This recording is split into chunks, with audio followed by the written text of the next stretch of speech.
Hello दोस्तों, स्वागत है आपका हमारे चैनल पे। आज हम लाए हैं एक ऐसी शिक्षिका की कहानी जिसने हमें उसके सामने नतमस्तक होने को मजबूर कर दिया। तो आइए सुनते हैं ये कहानी। एक प्राथमिक स्कूल में आशा नाम की एक शिक्षिका थी। वह कक्षा 5 की क्लास टीचर थी। उसकी एक आदत थी कि वह कक्षा में आते ही हमेशा आई लव यू ऑल बोला करती थी, मगर वो जानती थी कि वो सच नहीं बोल रही। वो कक्षा के सभी बच्चों को एक जैसा प्यार नहीं करती थी। कक्षा में एक ऐसा बच्चा था जो उनको फूटी आंख भी नहीं भाता था। उसका नाम अमर था। अमर मैली कुचैली स्थिति में स्कूल आ जाया करता था। उसके बाल खराब होते, जूतों के बंद खुले होते, शर्ट के कॉलर पर मैल के निशान। पढ़ाई के दौरान भी उसका ध्यान कहीं और होता था। मैडम के डांटने पर वह चौंक कर उन्हें देखता, मगर उसकी खाली खाली नज़रों से साफ पता लगता रहता कि अमर शारीरिक रूप से कक्षा में उपस्थित होने के बावजूद भी मानसिक रूप से गायब है। धीरे धीरे मैडम को अमर से नफरत सी होने लगी। क्लास में घुसते ही अमर मैडम की आलोचना का निशाना बनने लगता। सब उदाहरण अमर के नाम पर किए जाते।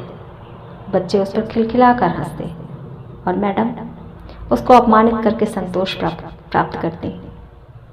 अमर ने हालांकि किसी बात का कभी कोई जवाब नहीं दिया था। मैडम को वो एक बेजान पत्थर की तरह लगता था जिसके अंदर आत्मा नाम की कोई चीज़ नहीं थी।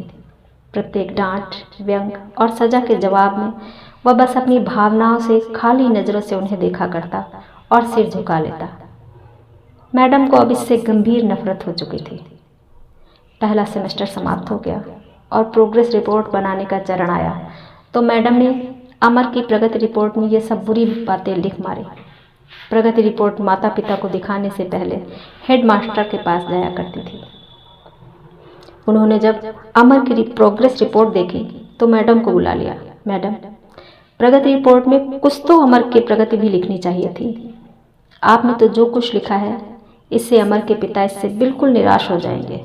मैडम ने कहा, मैं माफ़ी मांगती हूँ, लेकिन अमर एक बिल्कुल ही अशिष्ट और निकम्मा बच्चा है। मुझे नहीं लगता कि मैं उसकी प्रगति के बारे में कुछ लिख सकती हूँ। मैडम घृणित लहजे में बोलकर वहाँ से उठकर चली गई। स्कूल की छुट्टी हो गई आज तो। अगले दिन हेडमास्टर ने एक विचार किया और उन्होंने चपरासी के हाथ मैडम की डेस्क पर अमर की पिछले वर्षों की प्रगति रिपोर्ट रखवा दी। अगले दिन मैडम ने कक्षा में प्रवेश किया तो रिपोर्ट पर नज़र पड़ी। पलट कर देखा तो पता लगा कि ये अमर की रिपोर्ट है। मैडम ने सोचा कि पिछली कक्षाओं में भी अमर ने निश्चय ही यही गुल खिलाए होंगे। उन्होंने सोचा और कक्षा 3 की रिपोर्ट खोली। रिपोर्ट में टिप्पणी पढ़कर उनकी आश्चर्य की कोई सीमा न रही जब उन्होंने देखा कि रिपोर्ट उसकी तारीफों से भरी पड़ी है। अमर जैसा बुद्धिमान बच्चा मैंने आज तक नहीं देखा। बेहद संवेदनशील बच्चा है और अपने मित्रों और शिक्षक से बेहद लगाव रखता है, ये लिखा था। अंतिम सेमेस्टर में भी अमर ने प्रथम स्थान प्राप्त कर लिया है। मैडम ने अनिश्चित स्थिति में कक्षा 4 की रिपोर्ट खोली। अमर ने अपनी माँ की बीमारी का बेहद प्रभाव लिया है। उसका ध्यान पढ़ाई से हट रहा है। अमर की माँ को अंतिम चरण का कैंसर हुआ है। घर पर उसका और कोई ध्यान रखने वाला नहीं है, जिसका गहरा प्रभाव उसकी पढ़ाई पर पड़ा है। लिखा था। नीचे हेडमास्टर ने लिखा कि अमर की माँ मर चुकी है और इसके साथ ही अमर के जीवन की चमक और रौनक भी। उसे बचाना होगा इससे पहले कि बहुत देर हो जाए। ये पढ़कर मैडम के दिमाग पर भयानक बोझ हावी हो गया। कांपते हाथों से उन्होंने प्रगति रिपोर्ट बंद की। मैडम की आंखों से आंसू एक के बाद एक गिरने लगे। मैडम ने साड़ी से अपने आंसू पोंछे।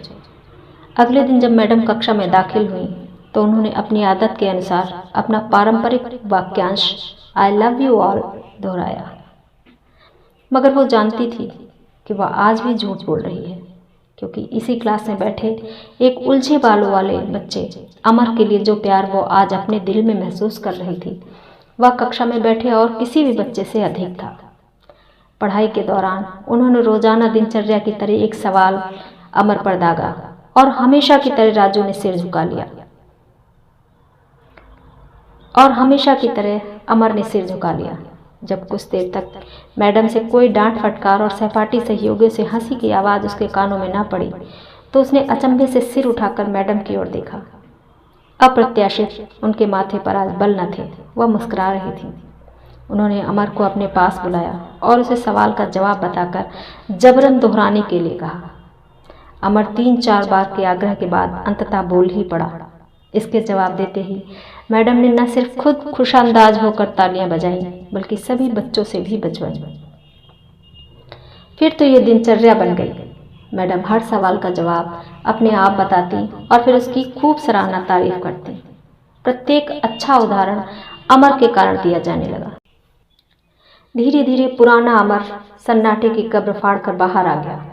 अब मैडम को सवाल के साथ जवाब बताने की जरूरत नहीं पड़ती। वह रोज बिना त्रुटि उत्तर देकर सभी को प्रभावित करता और नए नए सवाल पूछकर सबको हैरान भी करता।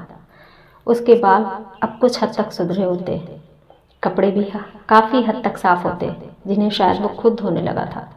देखते ही देखते साल समाप्त हो गया और अमर ने दूसरा स्थान हासिल कर कक्षा 5वीं पास कर लिया, यानी अब दूसरी जगह स्कूल में दाखिले के लिए तैयार था। कक्षा 5वीं की विदाई समारोह में सभी बच्चे मैडम के लिए सुंदर उपहार लेकर आए और मैडम की टेबल पर ढेर लग गया। इन खूबसूरती से पैक हुए उपहारों में से एक पुराने अखबार में 72 तरीके से पैक हुआ एक उपहार भी पड़ा था। बच्चे उसे देखकर हंस रहे थे। किसी को जानने में देर नहीं लगी थी कि यह उपहार अमर लाया होगा। मैडम ने उपहार के छोटे से पहाड़ में से लपक कर अमर वाले उपहार को निकाला। खोल कर देखा तो उसके अंदर एक महिलाओं द्वारा इस्तेमाल करने वाली इत्र की आधी इस्तेमाल की हुई शीशी और एक हाथ में पहनने वाला एक बड़ा सा कड़ा कंगन था, जिसके ज़्यादातर मोती झड़ चुके थे। मिस ने चुपचाप इस इत्र को खुद पर छिड़का और हाथ में कंगन पहन लिया। बच्चे यह दृश्य देखकर सब हैरान रह गए, खुद अमर भी। आखिर अमर से रहा ना गया और मिस के पास आकर खड़ा हो गया। कुछ देर बाद उसने अटक अटक कर मैडम को बोला, आज आप में से मेरी माँ जैसी खुशबू आ रही है।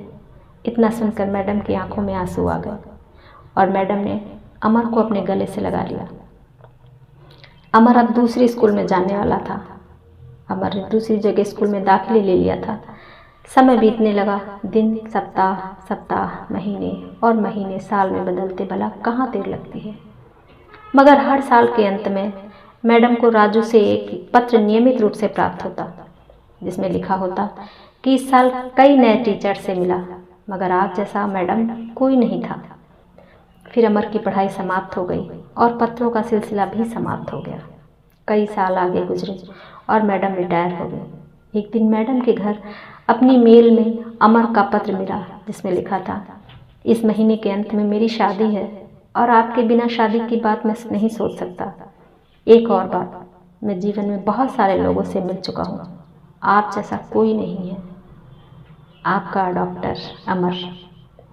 पत्र में साथ ही विमान का आने जाने का टिकट भी लिफाफे में मौजूद था।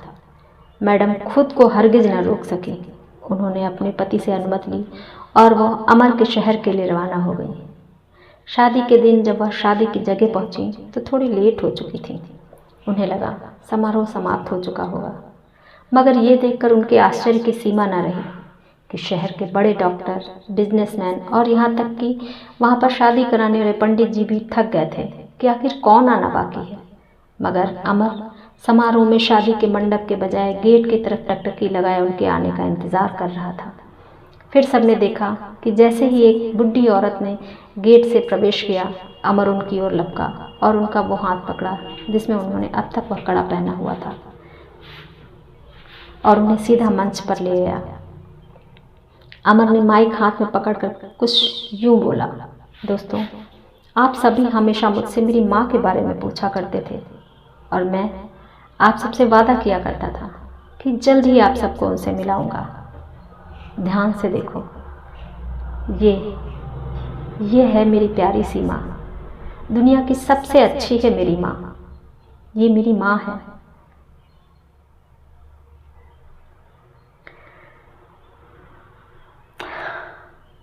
प्रिय दोस्तों, इस सुंदर कहानी को सिर्फ शिक्षक और शिष्य के रिश्ते के नज़रिए से ही मत देखिएगा। अपने आसपास देखें। अमर जैसे कई फूल मुरझा रहे हैं जिन्हें आपका जरा सा ध्यान, प्यार और स्नेह नया जीवन दे सकता है। तो दोस्तों, अगर ये कहानी आपके दिल को छू गई हो तो प्लीज़ कहानी को लाइक करें और चैनल को सब्सक्राइब जरूर कर लें। धन्यवाद।